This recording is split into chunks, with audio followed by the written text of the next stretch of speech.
pedir consentimiento. Perfecto. Entonces voy a compartir mi tableta de el OneNote.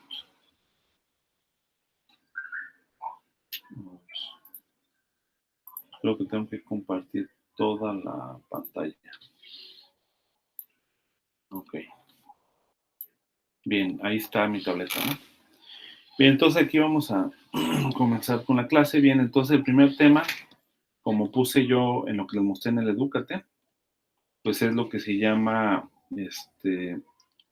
conceptos fundamentales.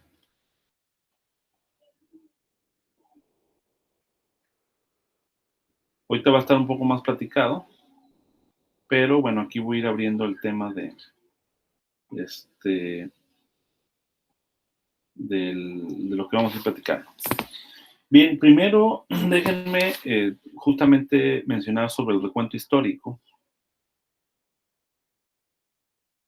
Recuento histórico y cómo es que se llegó a la mecánica cuántica. Y esto justamente, este recuento histórico, está basado en el libro de Luis de la Peña, ¿no? O sea, en Luis de la Peña. Para que yo creo que estos recursos, no sé si el Luis de la Peña está en PDF, pero voy a buscarlo y se los envío también. Bien, aquí el primer punto fundamental es que a finales del siglo XIX, pues se pensaba que la física había llegado a su fin. En cuanto a las leyes y principios que explican los fenómenos naturales. Es algo histórico que se conoció en su momento, de que se pensaba que a finales del siglo XIX pues ya estaba todos los, digamos, fundamentos que permiten explicar el mundo natural, ¿no? Pues la razón principal es que para el siglo XIX pues ya se tenía un avance que para la época, digamos, pues se consideraba un avance significativo, ¿no? en el área de la física. Por un lado, pues teníamos las leyes de Newton, ¿no? Estas leyes que describen el movimiento de los cuerpos, que estudian la mecánica de los cuerpos, pues se habían, digamos, probado experimentalmente ya durante 300 años para la época, bueno, ya casi 300 años. Entonces, digamos que por un lado, pues tenemos la mecánica newtoniana, ¿no? La mecánica clásica. La mecánica clásica, donde la figura destacada es Isaac Newton, aunque por supuesto que pues hubo muchos otros, ¿no? Galileo, entre otros, ¿no? Que dieron origen a esta concepción, ¿no? De la mecánica clásica. Pero también en el siglo XIX, ¿vale? Todo esto es siglo XIX.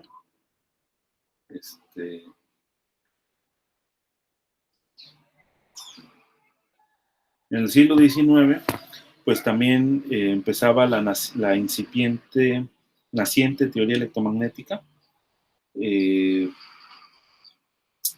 Pues, como ustedes saben, pues se habían desarrollado toda una serie de experimentos que confirmaban, digamos, las 4 leyes o los 4 fenómenos asociados con la teoría electromagnética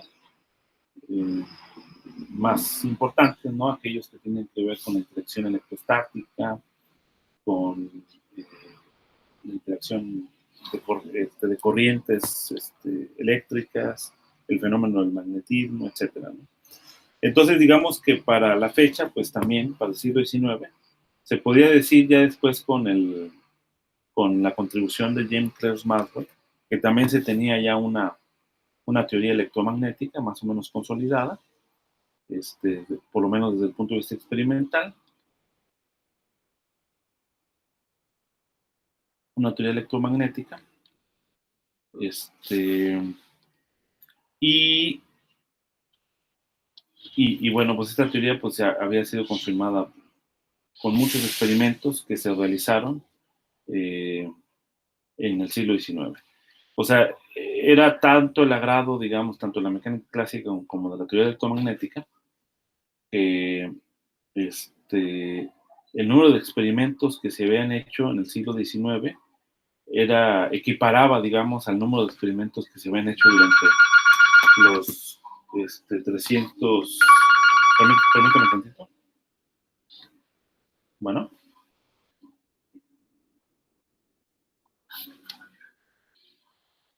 Bien, los 300 años desde el desarrollo de la mecánica newtoniana, entonces ahí, digamos, hubo un desarrollo bastante grande, digamos, en el siglo XIX, que se consideró, digamos, la teoría electromagnética como una teoría prácticamente confirmada, ¿no? Aquí también contribuyeron, bueno, entre otros, Faraday, ¿no? Maxwell, pero muchos otros, ¿no? Coulomb, Ampère, y aquí sí hubo muchos más, aquí también, ¿no? Pero, entonces digamos que es lo que se tenía, y también otra teoría que se estaba desarrollando es la termodinámica. Si ustedes se fijan, estas teorías, que estas fueron desarrolladas principalmente por Lord Kelvin, por ejemplo,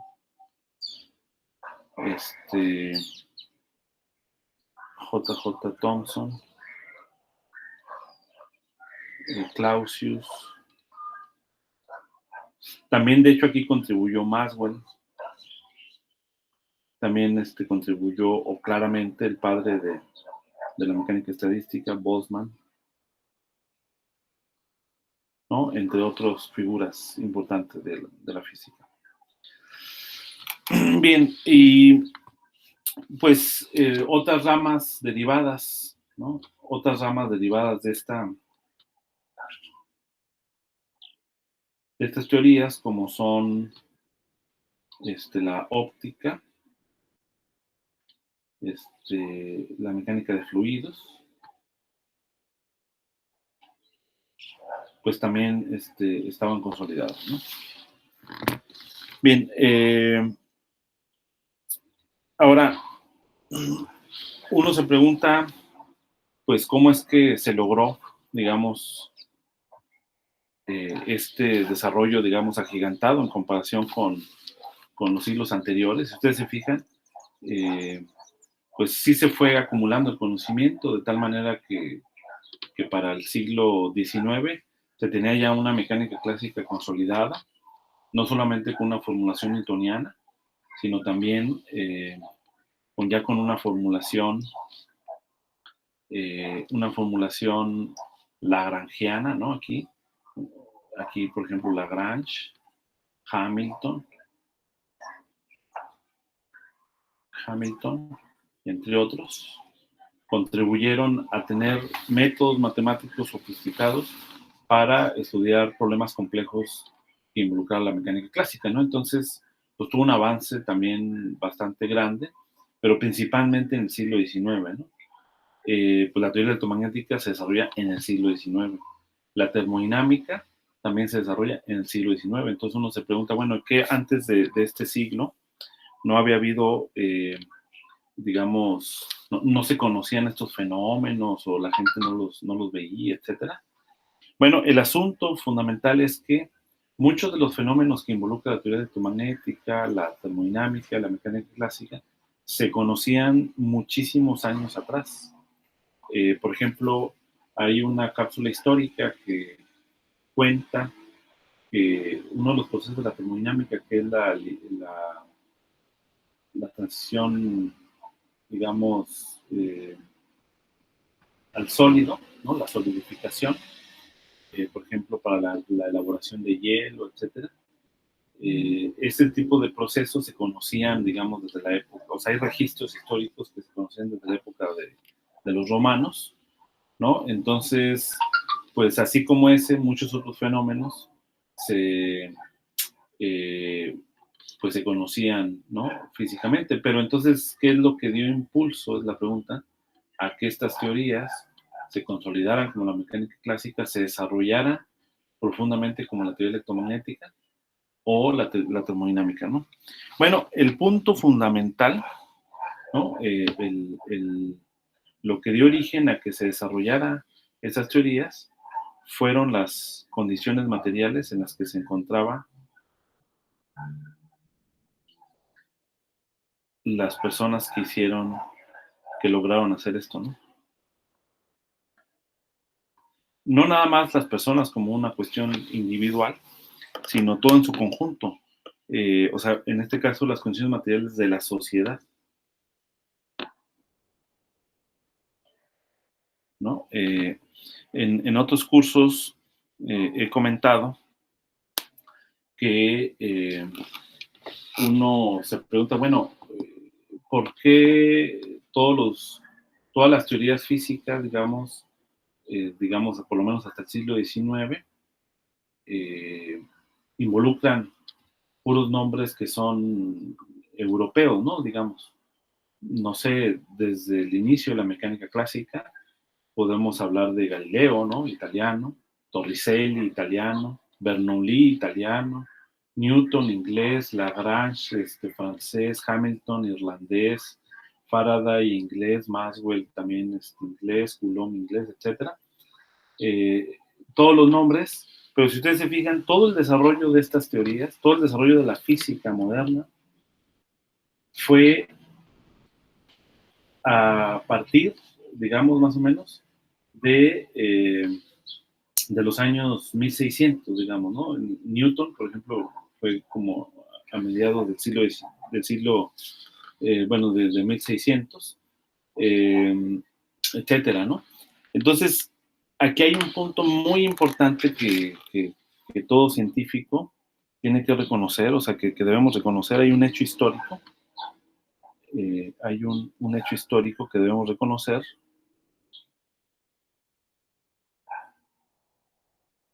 Un hecho histórico que como científico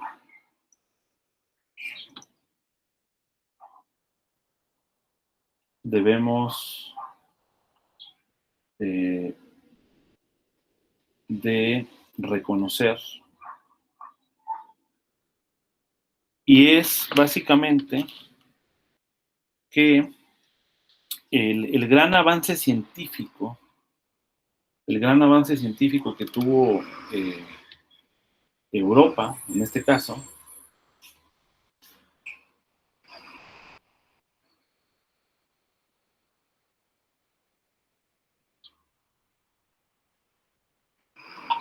¿sale? Digamos, del siglo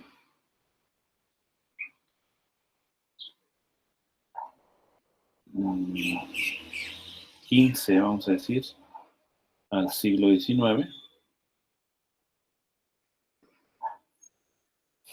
Bueno, vamos a decir del siglo XVI, ¿no? Al siglo XIX, el gran avance científico fue consecuencia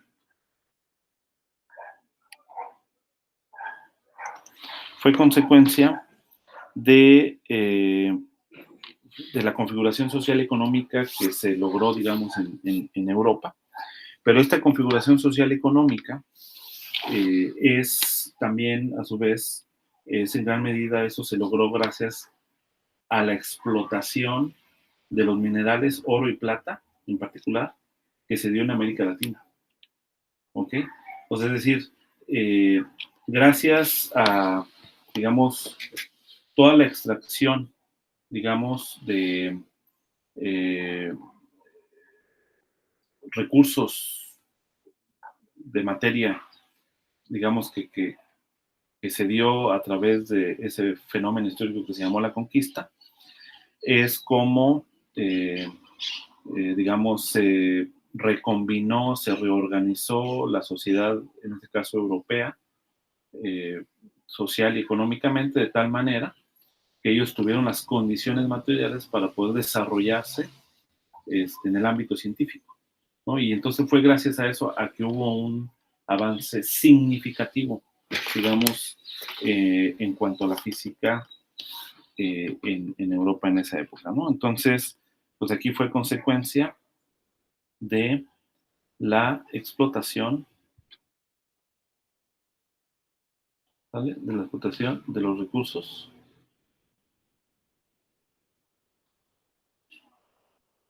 de América Latina. Si ustedes se fijan, el gran desarrollo que tiene, que es justamente enmarcado en estos siglos, es después de ese eh, momento histórico llamado la conquista, ¿no? Bien,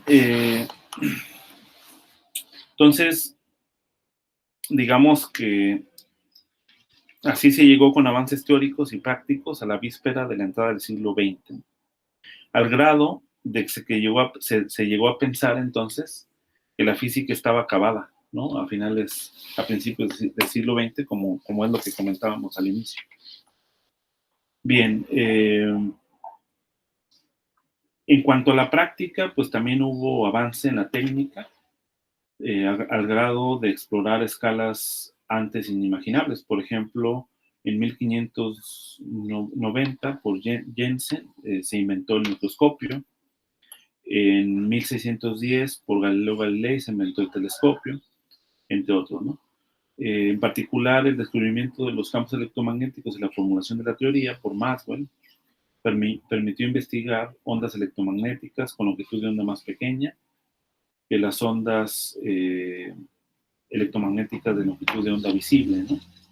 Entonces, esto es importante. Por ejemplo, se estableció investigar la naturaleza a otras escalas energéticas, se descubrieron los rayos X, etc. Una vez que se rebasa la escala conocida, en este caso la longitud de onda de la luz visible, pues surge la necesidad si hay un mínimo o un máximo de la longitud de onda.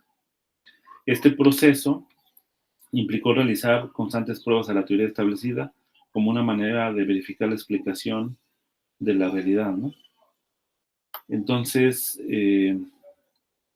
digamos que el mismo desarrollo, digamos, esto es un párrafo que les acabo de leer de mis notas justamente, el mismo desarrollo que se logró para el siglo XIX, pues a su vez dio lugar al desarrollo de la técnica, ¿no? Y el desarrollo de la técnica permitió entonces, digamos, permitió explorar regímenes antes que no se habían explorado, ¿no? Como el hecho de que se descubrieron las ondas electromagnéticas que no están en el visible, o como el hecho de que se descubrió el mundo microscópico, ¿no? Bien, entonces, estos avances técnicos fue lo que da lugar a encontrar fenómenos que no se podían explicar utilizando, digamos, las teorías antes establecidas, ¿no? Como son la mecánica clásica, la teoría electromagnética y la termodinámica, ¿no? Otro ejemplo de por qué, por ejemplo, la termodinámica fue desarrollada en esta época, gracias a estas condiciones materiales de la sociedad, es que para el siglo XIX, de hecho desde el siglo XVIII-XIX, se estaba desarrollando de manera eh, más fuerte, vamos a decirlo, el capitalismo. Y entonces en el capitalismo una de las condiciones importantes es el intercambio de mercancías, ¿no? Entonces tú, digamos que las mercancías que se producían en una cierta región ya tenían la necesidad de ser intercambiadas con otras mercancías que se producían en otra región, ¿no? De tal manera que empezaba a desarrollarse esta idea de la globalización, ¿no? O sea, pero pues para poder transportar las mercancías, pues necesitas un medio de transporte. Y ese medio de transporte lo ocupó en su momento lo que es la máquina de vapor, ¿no? Y la máquina de vapor no es otra cosa más que un sistema termodinámico, ¿no? Que se sigue de acuerdo con las leyes de la termodinámica, ¿no? Entonces, fíjense cómo en las condiciones sociales y económicas que se encontraban en la sociedad, condicionaron a su vez el desarrollo mismo de la teoría física, en este caso, la termodinámica. ¿Okay? Bien, entonces, como les decía, bueno, el avance de la técnica permitió explorar otros regímenes antes no explorados. Entonces, uno de ellos correspondió con el primer fenómeno, digamos, que desafió la teoría, es lo que se llama la radiación de cuerpo negro, ¿no? Ese sería como el primer fenómeno. No sé si hay alguna pregunta antes de iniciar ya con el cuerpo negro. ¿O comentario? Ninguna, no. No, profesor. Ok. Bien, entonces este fue uno de los primeros fenómenos que desafiaron, digamos, al intelecto humano en la época final del siglo XIX, que es lo que se conoce como la radiación de cuerpo negro, ¿no? Entonces, la pregunta fundamental es ¿en qué consistió la contradicción entre la teoría establecida y la observación o resultados experimentales? ¿Ok? Bueno, básicamente la teoría física, que era una teoría que involucra la termodinámica y también involucra la teoría electromagnética, lo que tú medías experimentalmente acerca de la radiación de cuerpo negro no coincidía esencialmente con lo que tú predecías teóricamente partiendo de la teoría electromagnética y partiendo de la termodinámica, ¿no? Entonces vamos a describir primeramente en qué consiste el fenómeno y luego después vamos a ver cómo se resolvió. Ok, vamos a ver si nos da tiempo. Bien, primero, pues sabemos que todos los cuerpos en un baño térmico radian ondas electromagnéticas, ¿no? Entonces digamos que si yo tengo aquí un cuerpo, que a propósito lo voy a... Bueno, puede ser de cualquier color, no importa. Y de acá, pues está en un reservorio, como sabemos de mecánica estadística. Pues va, digamos que este reservorio encuentra una temperatura T, ¿no? Y el cuerpo, pues va a emitir unas ondas electromagnéticas, ¿no? Solo por el hecho de que el cuerpo, pues también se encuentra a la temperatura en equilibrio, digamos, termodinámico con el reservorio, ¿no? Bien, ahora vamos a considerar una clase de cuerpos, ¿sale? Una clase de cuerpos que tienen la característica de que absorben toda la radiación a la que son expuestos, ¿no? ¿Sale? Hay cuerpos, cuerpo negro, ¿sale? Tiene la característica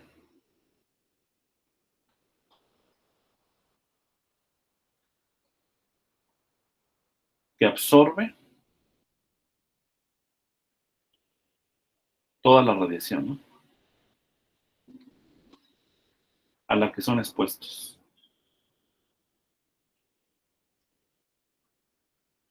Obviamente este concepto es un concepto idealizado,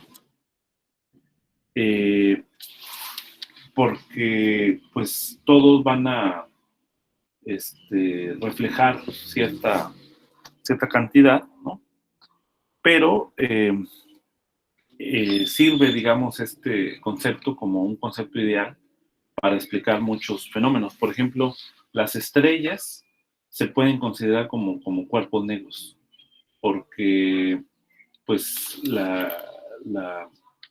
digamos, la emisión de luz que tienen es enorme y prácticamente en todas las frecuencias, a tal grado de que si tú intentaras iluminar una estrella, pues prácticamente toda la radiación va a ser absorbida, ¿no? Por ella. Bien, ahora, experimentalmente, ¿qué es lo que se sabía? Bueno, se sabía que para finales del siglo XIX,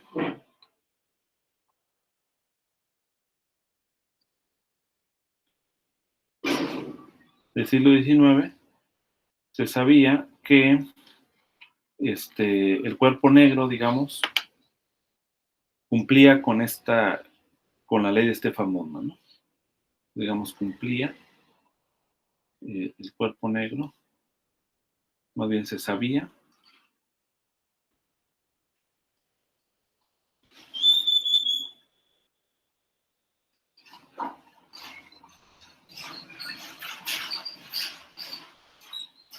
cumple con la ley de Stefan Boltzmann.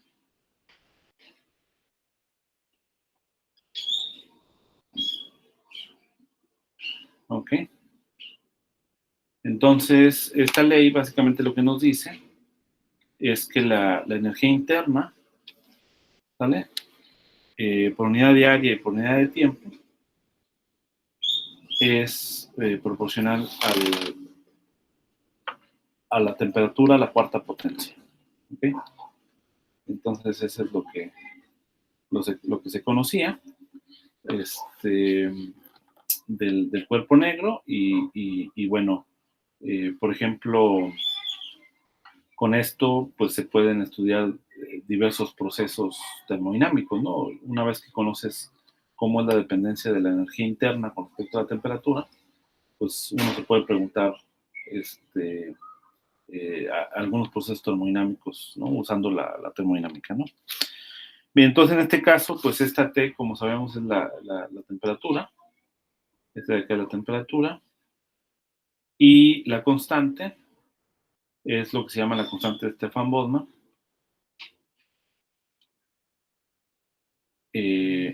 Esta es una ley que se conocía empírica.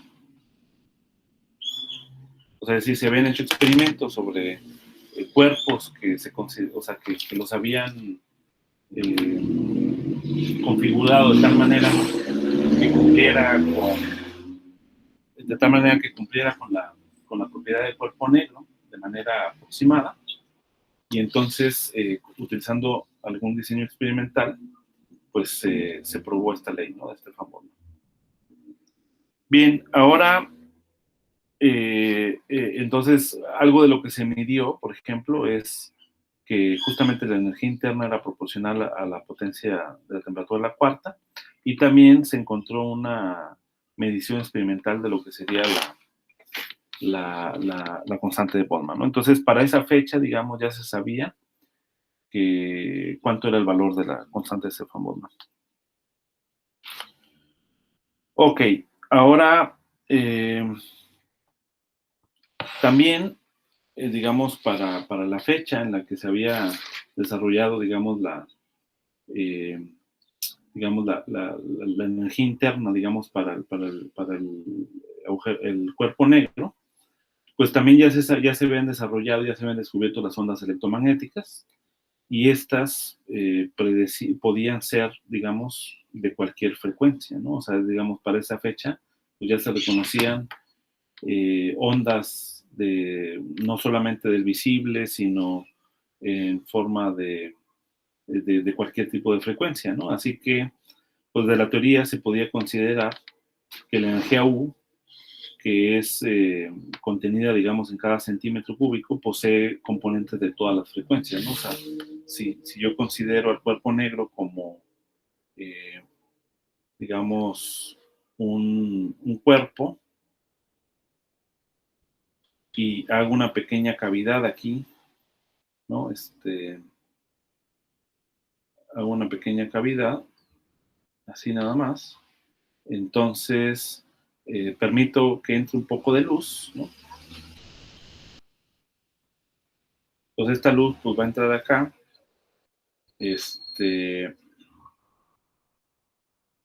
y va a quedar atrapada, ¿no?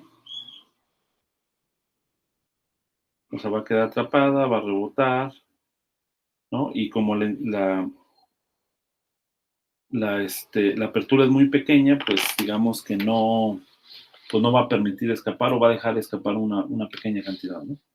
Entonces, este se puede considerar, digamos, de manera idealizada como un cuerpo negro, ¿no? Es, en otras palabras, lo que se llama una cavidad resonante, como una cavidad electromagnética, en este caso. Y es lo que se puede considerar como un cuerpo negro, ¿no?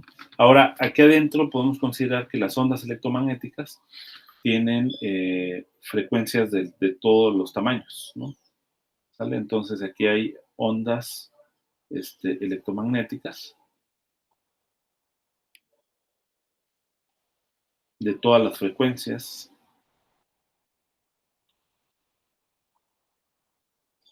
¿Ok? Y entonces, utilizar la teoría para poder calcular, digamos, la energía, ¿no? que almacena, digamos, el cuerpo utilizando este modelo. Entonces, además de este cuerpo, pues también lo consideras que está en su reservorio a temperatura T, ¿no? Entonces, tu reservorio a temperatura T, ¿ok? Por aquí está el reservorio a temperatura T, ¿no? Entonces, digamos que de alguna manera, es un modelo teórico para describir, utilizando la teoría electromagnética, la radiación de cuerpo negro. Entonces, no había duda que si para finales del siglo XIX, pues la teoría electromagnética no estaba en duda, la termodinámica no estaba en duda, entonces uno debía ser capaz de predecir, digamos, la ley de Stefan Boltzmann, utilizando este modelo, digamos, del cuerpo negro, ¿no? Bien, entonces, pues así se consideró y por lo tanto, pues lo que había que hacer era contar, ¿no? Digamos, todas las ondas electromagnéticas por cada una de las frecuencias, ¿no? Entonces se convierte en un problema de conteo. Digamos, sabemos que cada onda electromagnética, ¿vale? Cada onda, le voy a ponerle nada más electromagnética. Cada onda electromagnética se caracteriza por un vector de onda, ¿no?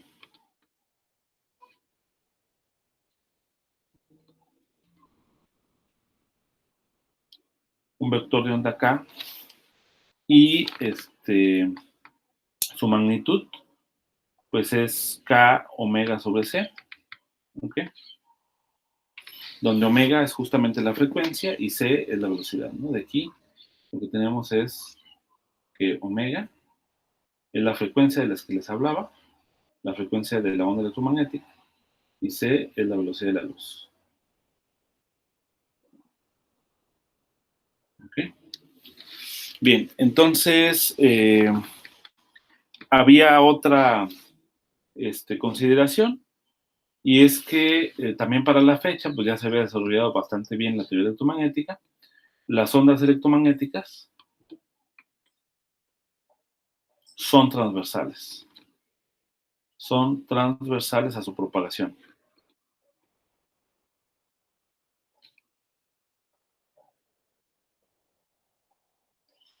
Entonces, si son transversales a su propagación, eso básicamente se puede caracterizar en términos de lo que se llama la helicidad. ¿Okay? La helicidad de la onda electromagnética, pues tiene dos estados, ¿no? Básicamente, que es más o menos 1. O sea, es decir, hay dos posibles polarizaciones, ¿no? Por decirlo de alguna manera, pero el hecho de que nada más sean estos dos significa que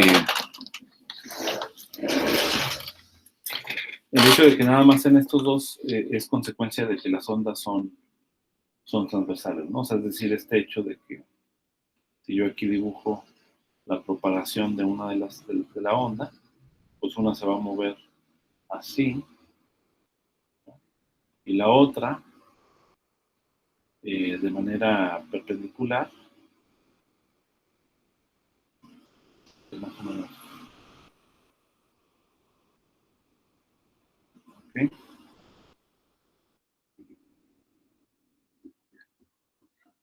Así, ¿no? Pues digamos que aquí, pues ya sabemos que las ondas electromagnéticas no son otra cosa más que la manifestación del campo eléctrico y campo magnético. Pues aquí se va a propagar y esta es la dirección del vector de onda, ¿no? Entonces, el campo eléctrico siempre es perpendicular al vector de onda y también el campo magnético es perpendicular al vector de onda, ¿no? Entonces, digamos, tienes estos dos posibles estados. Entonces, por cada onda electromagnética caracterizada con un vector de onda, pues tenemos dos posibles estados, ¿no? Entonces ahí va el conteo, ¿no? Entonces vamos a contar cuál es el volumen de, pues de las ondas, ¿no? ¿Cuántas ondas hay, digamos, ¿no? Entonces, ¿cómo hacemos eso? Pues lo que tenemos es tomar en cuenta la helicidad, o sea, más o menos 1, y luego el volumen, ¿sale? Del vector de onda, ¿no? Digamos. O sea, digamos que aquí, si yo me voy al espacio del vector de onda, este de acá sería KZ, KX y KY. Entonces tomo un cierto límite. Entonces yo me pregunto cuánto vale el volumen. Si yo tomo aquí un pequeño infinitesimal, bueno, este volumen sería el de 3Q. Y esto pues dividido sobre 2pi al cubo, porque es el espacio de Fourier. Y si consideramos que las ondas en cualquier dirección se van a propagar de manera isotrópica, pues entonces esto de acá es lo mismo que 2 veces, ¿no? Que es el número de estados por helicidad, 4 veces k cuadrado de k, ¿no? Que sería el volumen, ¿no? Como si fueran coordenadas esféricas, dividido sobre 2pi al cubo, ¿no? Que esto viene de la normalización de las ondas. Entonces ahora, sustituyendo, recordando que K es igual a omega sobre C, ¿no? Es decir, la magnitud del vector de onda no es otra cosa más que la frecuencia dividida sobre la velocidad de la luz. Entonces esta expresión pues viene dada básicamente como omega cuadrado, ustedes pueden hacer las cuentas, pi cuadrado, c al cubo y d omega. ¿Okay? Entonces, esa sería pues digamos que aquí, pues es este término, déjenme quitar este de aquí, este término de acá, pues es la helicidad, este término de acá sería el volumen,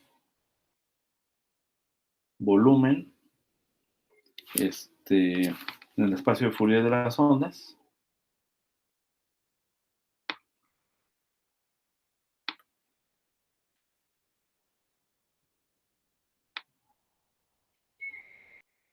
y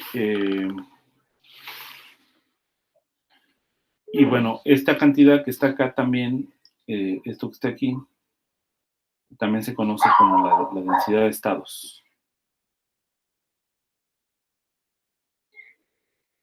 En este caso, la densidad de estados es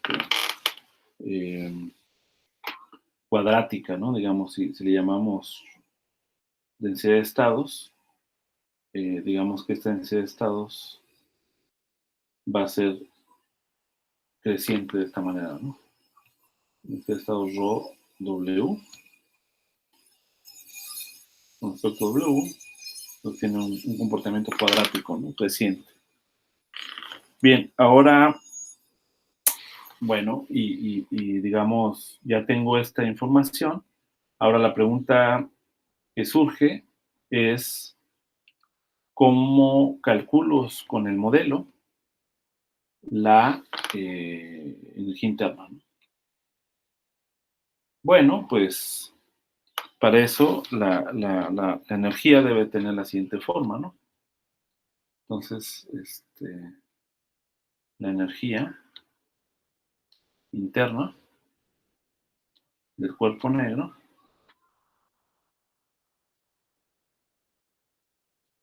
debe tener la siguiente forma, ¿no?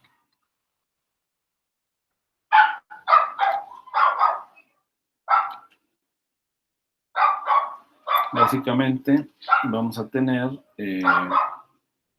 Q va a ser la integral desde 0 hasta infinito, ¿sale? Porque acuérdense que todas las frecuencias son disponibles dentro de la cavidad.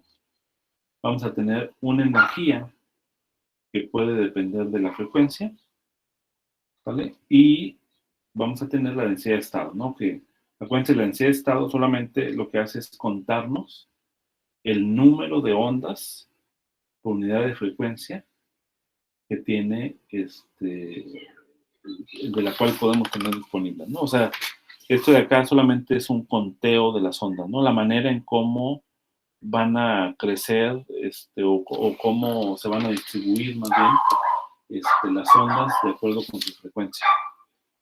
Y entonces un término importante, digamos, que captura la información de la energía que tiene cada onda, ¿no? Con cierta frecuencia, pues va a ser epsilon omega, ¿no? Obviamente, pues necesitamos una teoría para poder calcular epsilon omega.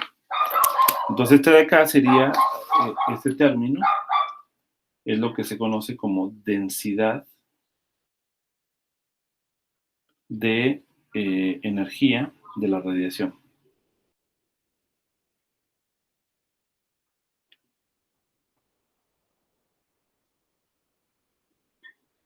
¿Ok? Ahora, ¿cómo encontrar una expresión del omega? Bueno, una expresión del omega, pues es suponer, digamos, que en nuestro modelo aquí de las onditas, de estas onditas con distintos colores, estos vibraciones, digamos, se consideraron como si fueran, de hecho, originalmente se habían considerado como si fueran las vibraciones de osciladores armónicos de la misma superficie de la cavidad del cuerpo negro, ¿no? ¿Sale? Y entonces, ¿por qué? Porque digamos que al momento de chocar, ¿no? Con la pared, ¿no? Del cuerpo negro, pues como choca con un elemento material, pero no lo atraviesa, pues lo regresa con la frecuencia correspondiente de las vibraciones que tienen las moléculas que componen el material, ¿no? Entonces se consideró el modelo de tipo como oscilador armónico, ¿no?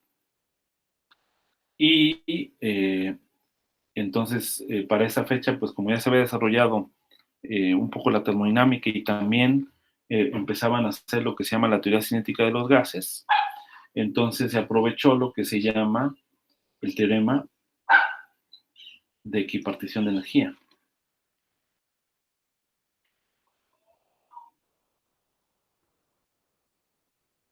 Es un teorema que se desarrolló en lo que se llama la teoría cinética de los gases, teoría cinética de los gases, que es una teoría que estaba naciendo, digamos, parte de los fundadores pues fue el mismísimo Ludwig Boltzmann,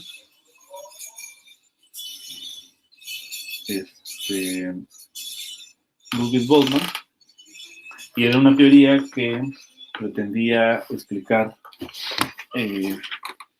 no solamente las leyes de la termodinámica, sino también encontrar teóricamente las ecuaciones de estado, ¿ok? Y por supuesto que tuvo un éxito, especialmente en el hecho de que fue capaz de, por ejemplo, digamos, de predecir o sí, de derivar a partir de la teoría cinética de los gases la ecuación de estado del gas ideal, ¿no? entre otras ecuaciones, ¿no? Pero bueno, esta es una de las teorías que precede lo que después se desarrolló como la mecánica estadística. Entonces, el teorema de equipartición de la energía básicamente lo que nos dice es que la energía de un sistema de partículas, como puede ser un gas, la energía promedio, ¿sale? De ese sistema de partículas que está, vamos a pensar, un montón de particulitas aquí, ¿sale? Que además están en un, también en un reservorio térmico, digamos, de temperatura T. Entonces, nos dice el promedio de energía, ¿sale? Por cada partícula, por cada una de estas, va a ser igual a F, ¿sale? Multiplicado por K Boltzmann T sobre 2, ¿no? Donde T es la temperatura. K Boltzmann es una constante también que se introduce para poder, digamos, predecir los experimentos. Que después esta K Boltzmann se le conoció como una constante fundamental también, que es la constante de Boltzmann. Tiene un valor dado. Y F es el número de grados de libertad. De grado de libertad que tiene la partícula.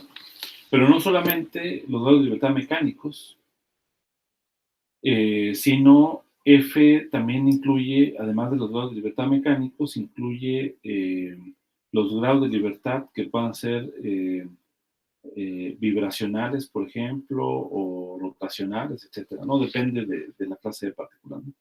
Entonces, si yo considero, por ejemplo, esta partícula y lo considero como si fuera un oscilador en dos dimensiones, ¿no? Pues yo voy a tener básicamente, bueno, un oscilador armónico nada más, así, la energía del oscilador armónico, hamiltoniano, digamos, del oscilador armónico, pues está dado por un medio de P cuadrado sobre 2m más un medio de m omega cuadrado, u cuadrado, ¿no? Entonces, digamos que se consideró cada uno de los osciladores de esta forma, ¿no? Como si fuera un oscilador individual, así como en una dimensión. Entonces aquí yo tengo un grado de libertad, y luego acá tengo otro grado de libertad, de tal manera que F es igual a 2. Para el caso del cuerpo negro.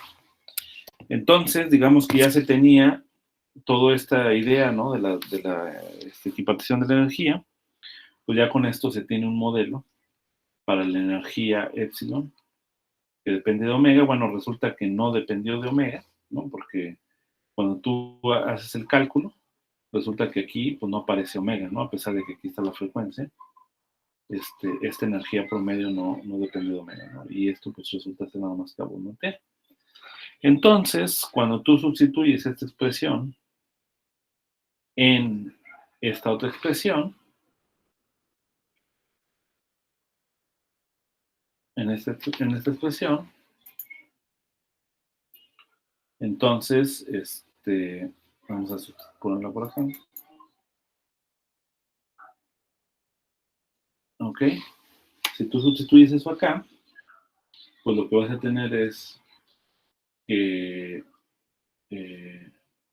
digamos, ya no vas a tener esta parte.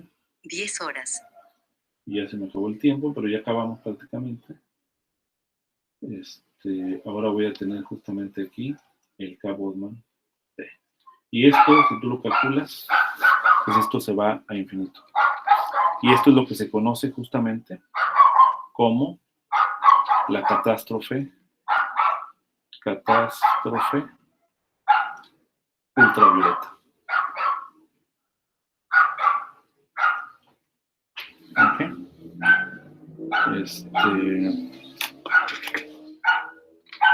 Bien, entonces, pues yo creo que aquí le vamos a dejar.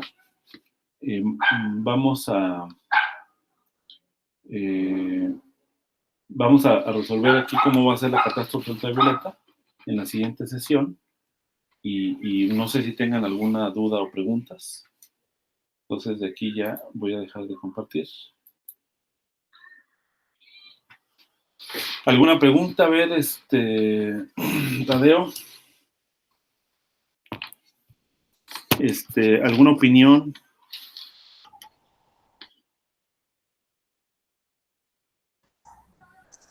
Doctor, yo solamente tengo la duda de cómo nos va a compartir estas clases grabadas. También estas clases las voy a subir al YouTube y también las voy a ligar en el curso, la plataforma Edúcate.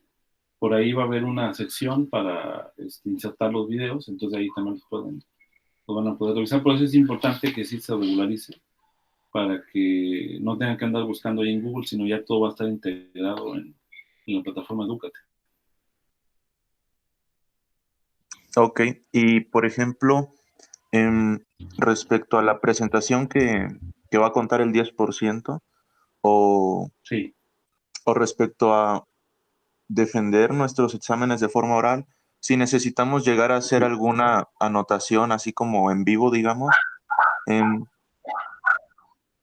tendríamos que utilizar alguna aplicación como OneNote, que es la que usted utiliza para hacer apuntes, ¿no? Y compartir la pantalla.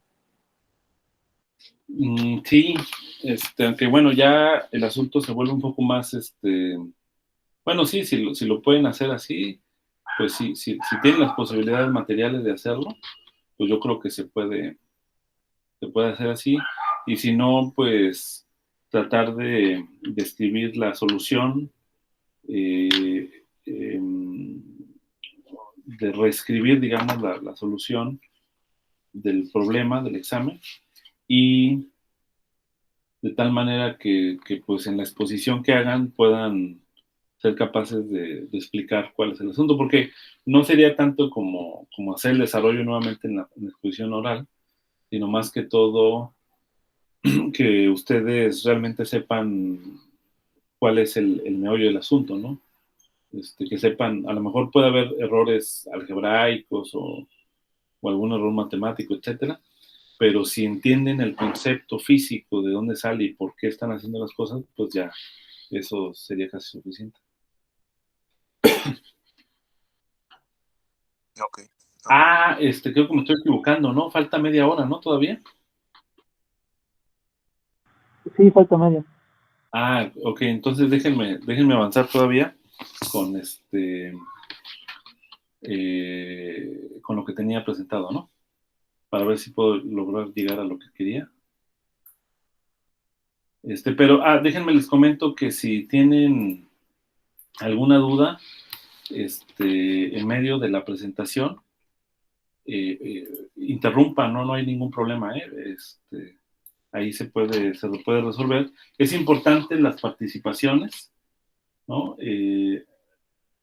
Al final me gustaría dejar siempre una sesión de algunos minutos para que ustedes participen, ¿no? Es importante porque de otra manera, pues no tiene mucho sentido eh, la sesión virtual, ¿no? Si yo puedo grabar el video y se los mando o algo así, pero la cosa es que tengamos un poco de interacción, tratar de interactuar un poco más, ¿no? Pero bueno, ahorita vamos viendo eso. Bien, entonces, acá déjenme, aquí le llamé a esto densidad de estado, lo voy a poner así como un tilde, ¿no? Para que no haya confusión. Lo que pasa es que así se le llama densidad de estados en mecánica cuántica, por ejemplo, o en el estado sólido. Pero aquí voy a llamarla a la misma letra para no confundir a esta expresión que está acá, ¿no? Esta expresión la vamos a llamar densidad, pero densidad de energía, ¿no? La otra delta tilde, la otra rho tilde va a ser densidad de estado, ¿no? Y de acá sería como densidad de energía.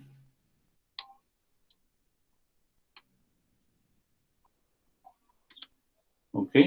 Y entonces vamos a llamarle rho, omega, como K Bosman T, omega cuadrado sobre pi cuadrado C al cubo. Ok.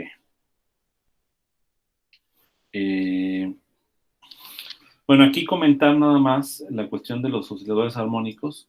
No es una cuestión tan artificial, aunque en ese momento sí lo fue así, porque o sea, al final de cuentas, el campo electromagnético es un campo cuántico, ¿no? O sea, de hecho, esto también tiene que ver con lo que se llama la teoría cuántica de campos.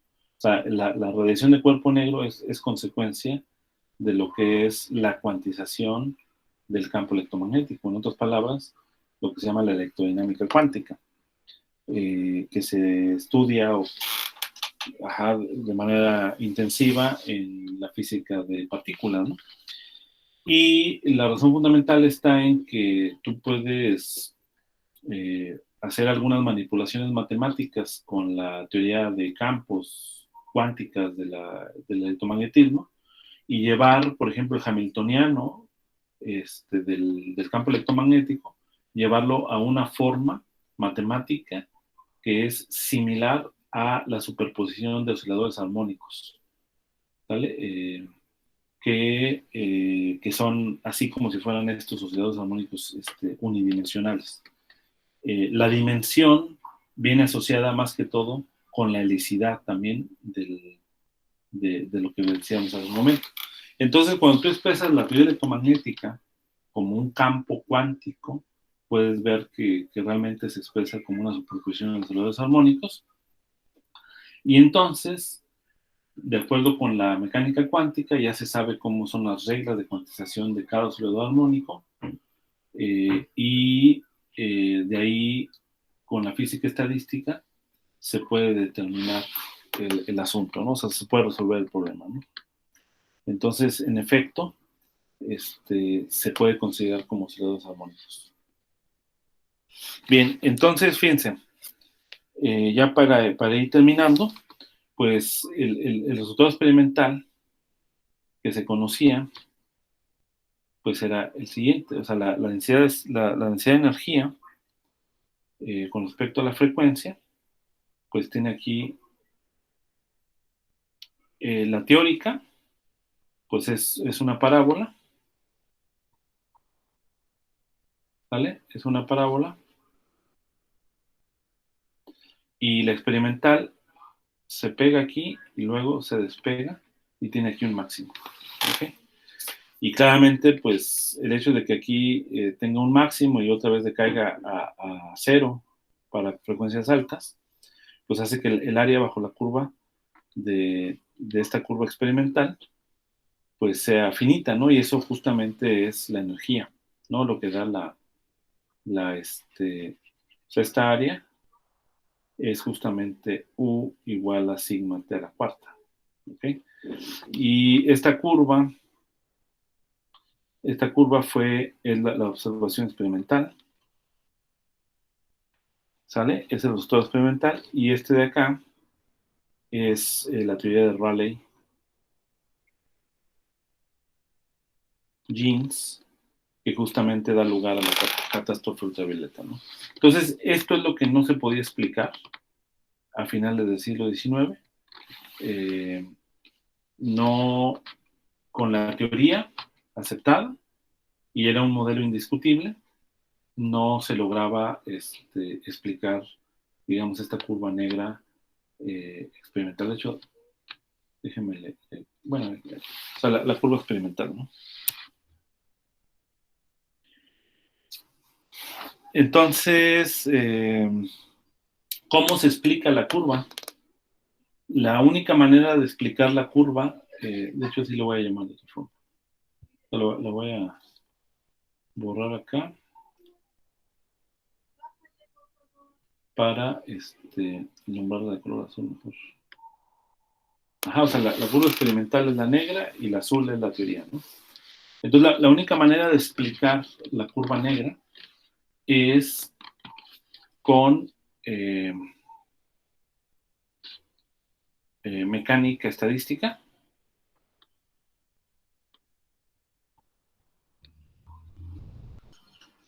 Con la mecánica estadística,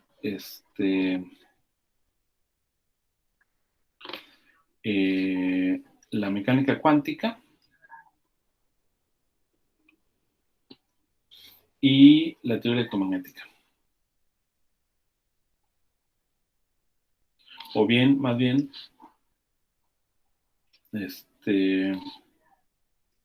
el campo electromagnético cuántico. Es decir, estas tres nociones son lo que permiten realmente explicar la curva negra. Obviamente, cuando Max Planck lo hizo, pues la mecánica estadística estaba en su desarrollo, les digo, estaba lo de la teoría cinética de los gases, la mecánica cuántica ni siquiera se había desarrollado y por lo tanto tampoco el campo electromagnético. Entonces, la explicación que dio Max Planck, al final de cuentas, esconde el nacimiento justamente de la mecánica cuántica.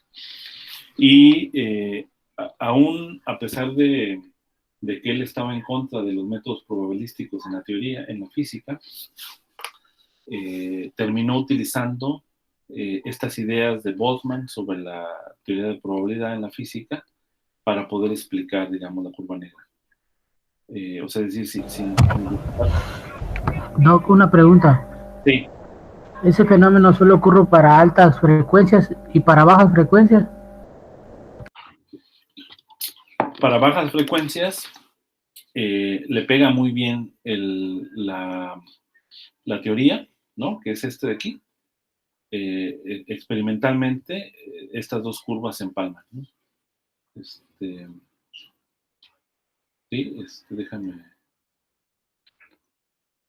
borrar aquí para que quede muy claro que las dos curvas aquí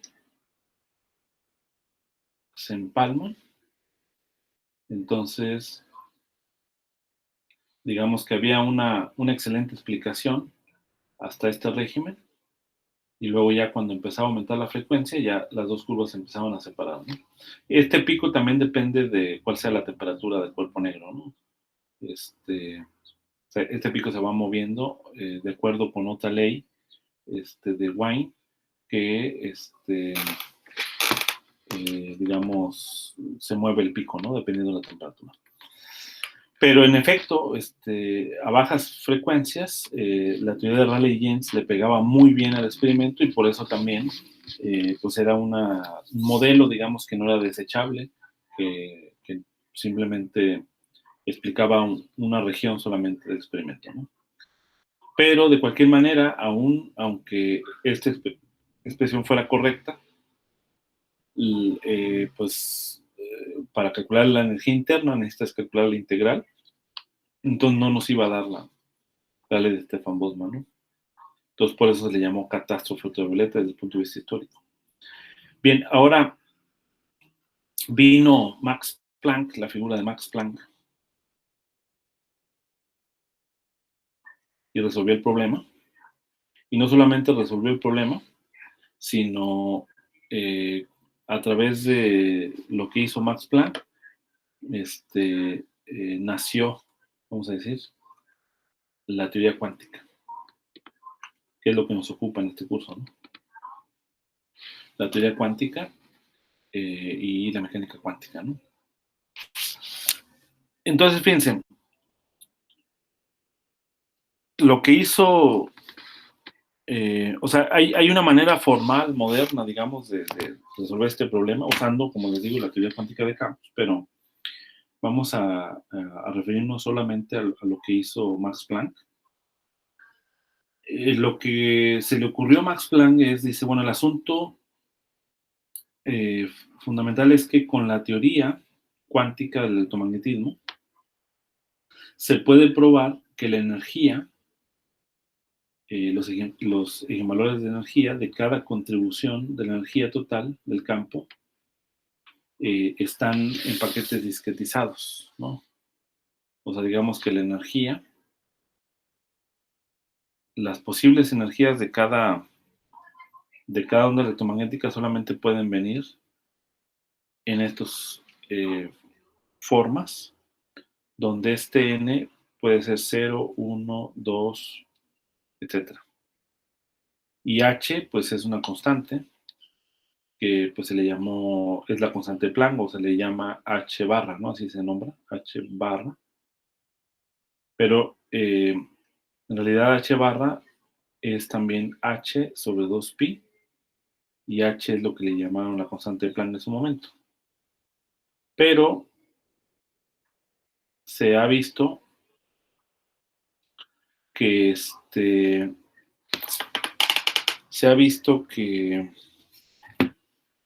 que la combinación h sobre 2pi es muy común en casi todos los fenómenos de la mecánica cuántica, por lo que es más conveniente describirlo simplemente h barra, ¿no? Entonces, la constante que aparece en todos los fenómenos cuánticos siempre es h barra, y h barra pues se ha promovido como una constante fundamental de la física, así como la constante de Boltzmann, como la velocidad de la luz, como la constante de gravitación universal de Newton, son algunas de las constantes que aparecen en la física. Ahora, fíjense, una explicación así muy rápida de por qué aparecen estas energías, y es lo que decía hace un momento, que ahorita no tengo tiempo de explicarlo, pero quizá en una sesión especial podemos hacerlo. Lo hago normalmente, esa explicación, en el curso de mecánica estadística, y es el hecho de que el campo electromagnético, cuando tú lo cuantizas, tú puedes mostrar que la energía asociada al campo electromagnético es igual a la superposición de osciladores armónicos cuánticos, ¿no? Entonces, cuando vamos a ver más adelante, ¿no? Cuando veamos el oscilador armónico, que el oscilador armónico, los niveles de energía del oscilador armónico son justamente proporcionales a un número que es un entero, ¿no? Entonces, no sé si recuerdan en mecánica cuántica de la licenciatura, que obteníamos esta expresión para el oscilador armónico, ¿no?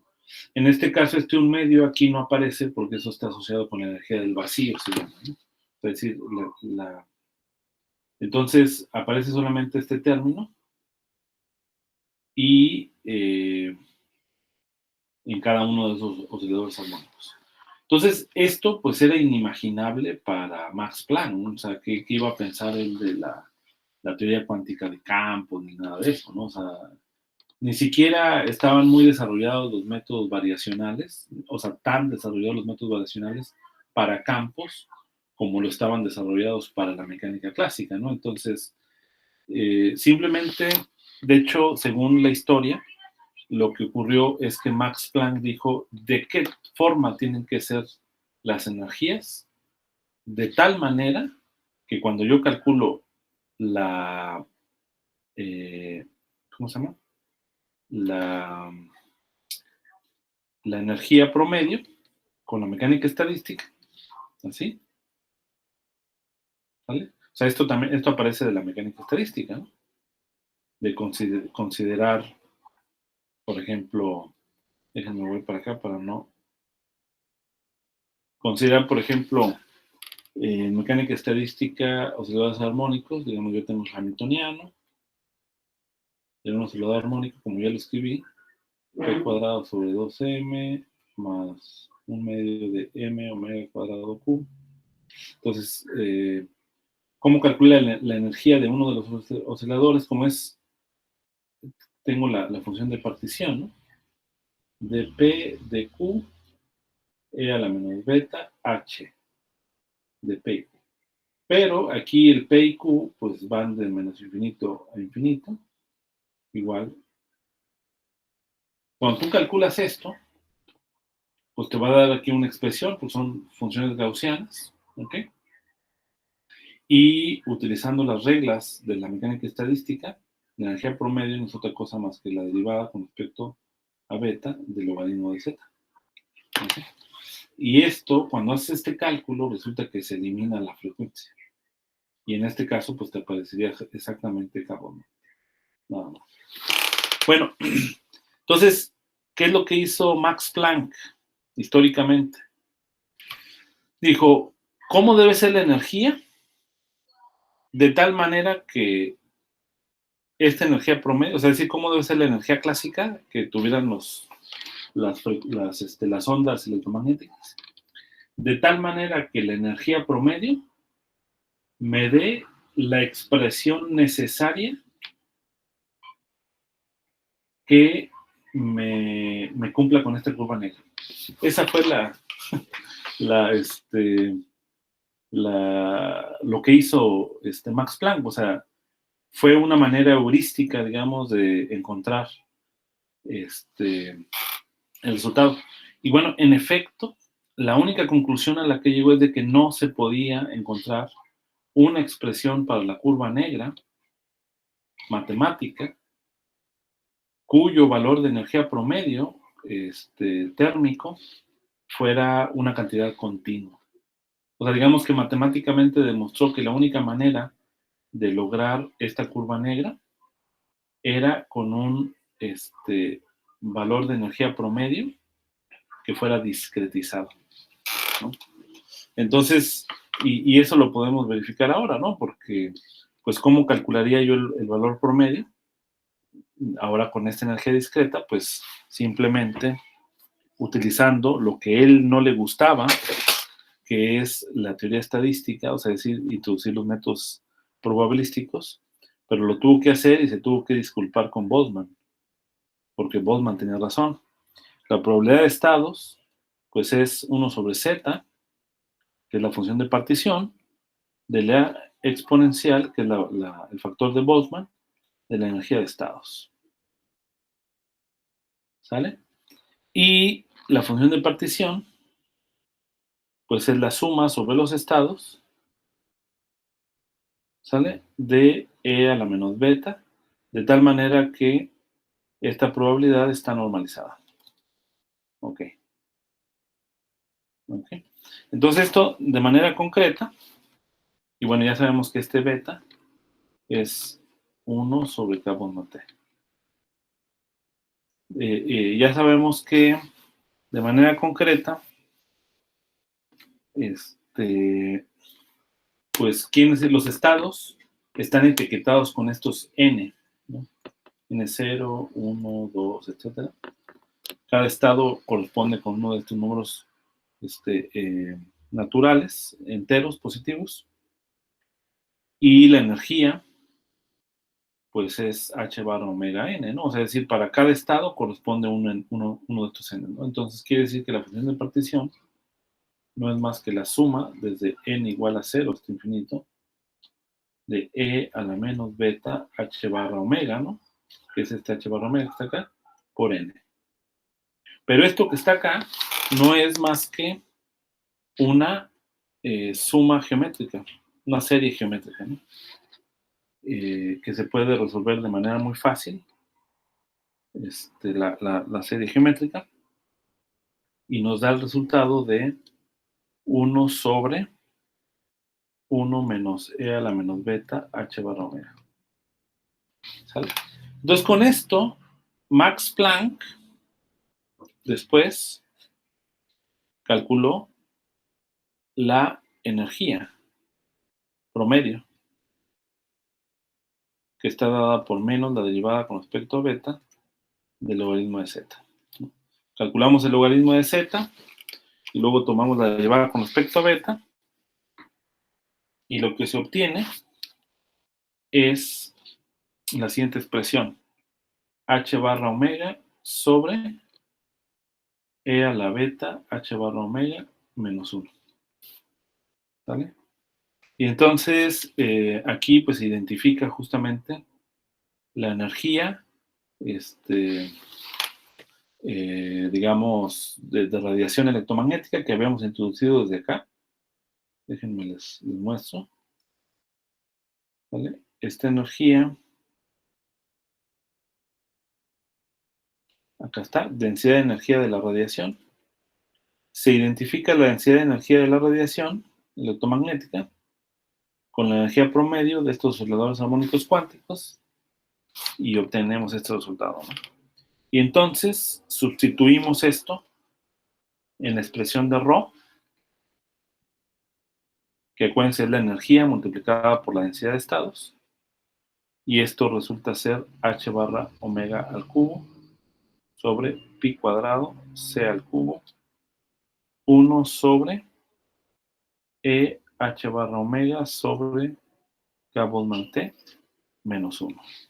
Y esta es la famosa fórmula de distribución de energía de Max Planck, ¿no?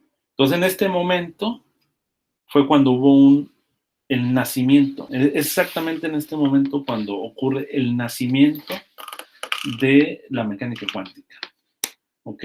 Porque a pesar de que no se sabía por qué funcionaba esto, por qué era esto, el resultado experimental de esta fórmula verde, es decir, el resultado de esta fórmula verde con el de la, ¿cómo se llama? La distribución de la curva negra, se empalmaban básicamente en todos los rangos de frecuencia, ¿sale? Más aún, si tú calculas la integral de esta densidad de energía en todas las frecuencias, desde 0 hasta infinito, esto te da exactamente la expresión de la ley de Stefan Boltzmann. Es decir, resulta ser proporcional a t a la cuarta, algo que se puede hacer nada más aquí haciendo un cambio de variable de omega sobre t. Se puede extraer la dependencia en la temperatura. Y más aún proveyó una fórmula de la constante de Stefan Boltzmann. En aquel momento, pues esta fórmula simplemente expresaba, la ajustó. Fue la primera vez que se ajustó lo que sería la constante de Planck, ¿no? Porque lo que se sabía es que este coeficiente que está aquí, que es el coeficiente de Stefan Boltzmann, era conocido, se había medido, ¿no? Entonces, una vez que tienes esto medido, pues determinas h barra, ¿no? Entonces, es la primera vez que se determinó esta constante. Pero más adelante, con el desarrollo de la mecánica cuántica, pues se reconoció que la constante h barra es una constante fundamental. Bueno, hasta el momento es una constante fundamental.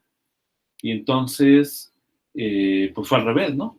Porque quiere decir que la teoría cuántica está prediciendo el valor de la constante de Stefan Boltzmann. ¿Ok? Y bueno, ahora sí, jóvenes, con esto prácticamente terminamos. ¿Tienen alguna pregunta?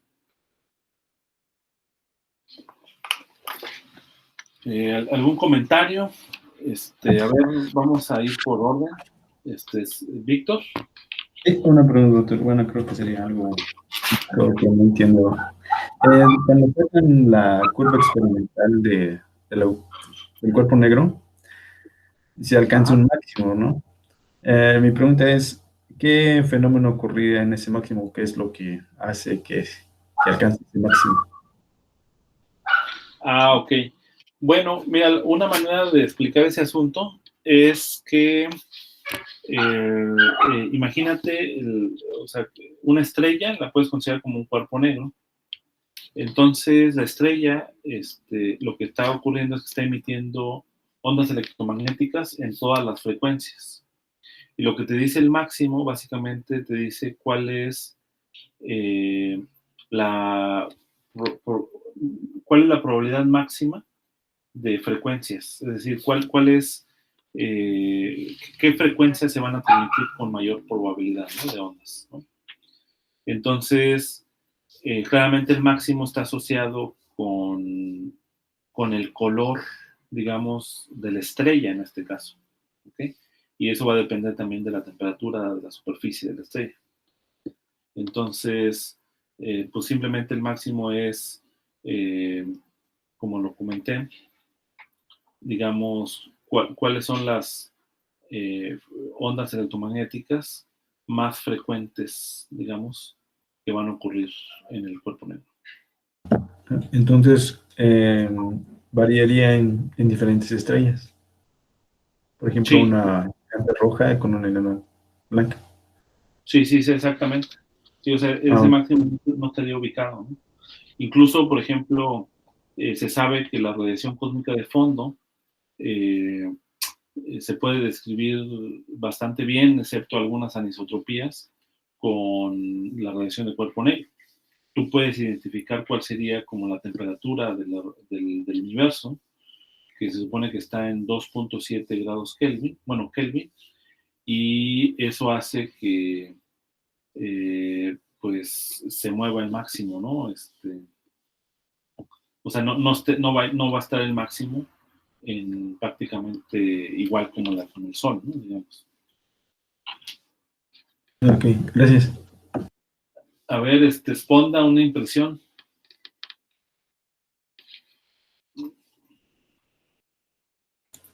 No, profe, ningún comentario, la verdad.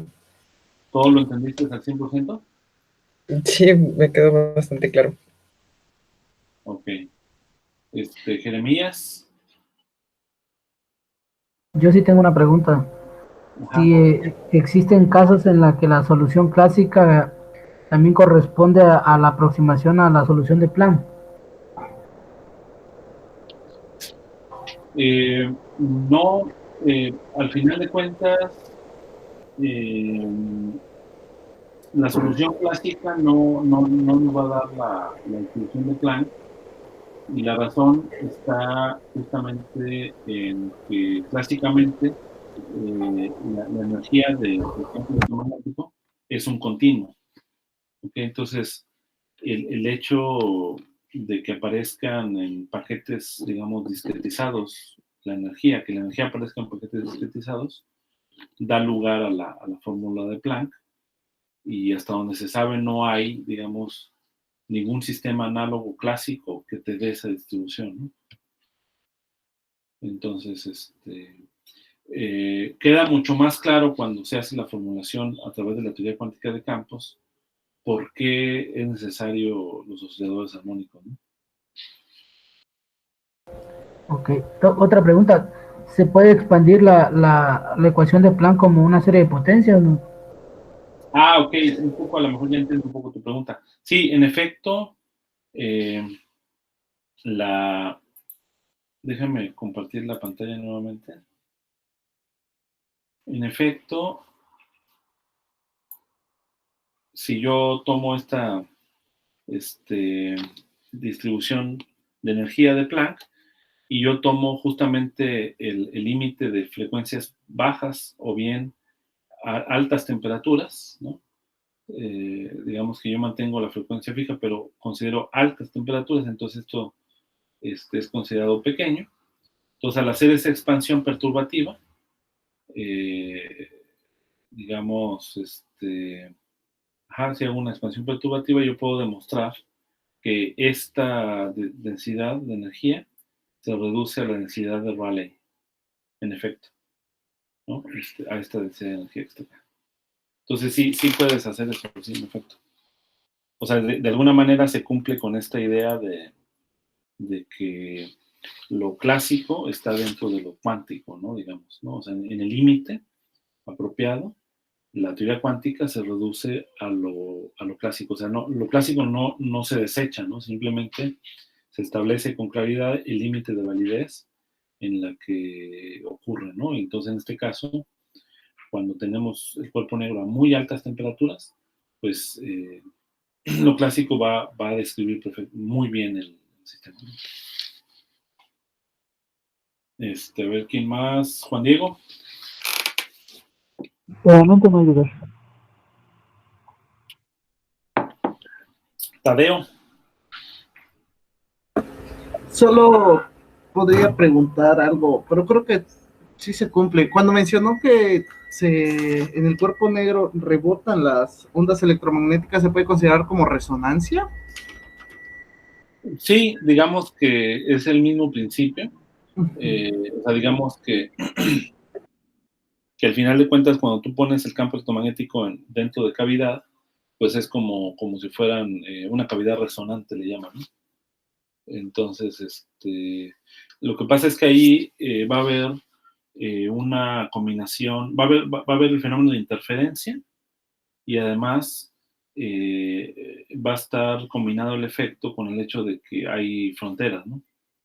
Entonces, en ese sentido, ¿no? O sea, va a haber con frecuencias de resonancia, etc. Ok. Muchas gracias, Doc.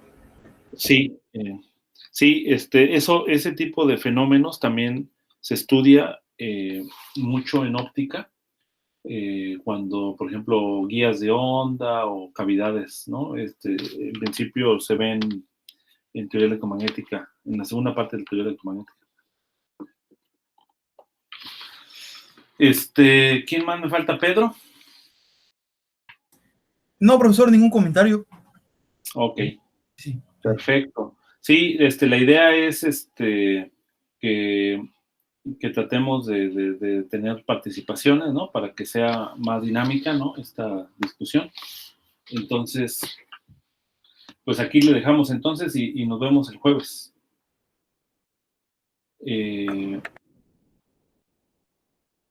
No sé si tengan alguna otra pregunta o comentario. Doc, al respecto con lo de la cuenta en Educati, ¿cómo es? ¿Cómo me comunico con la persona que mencionó?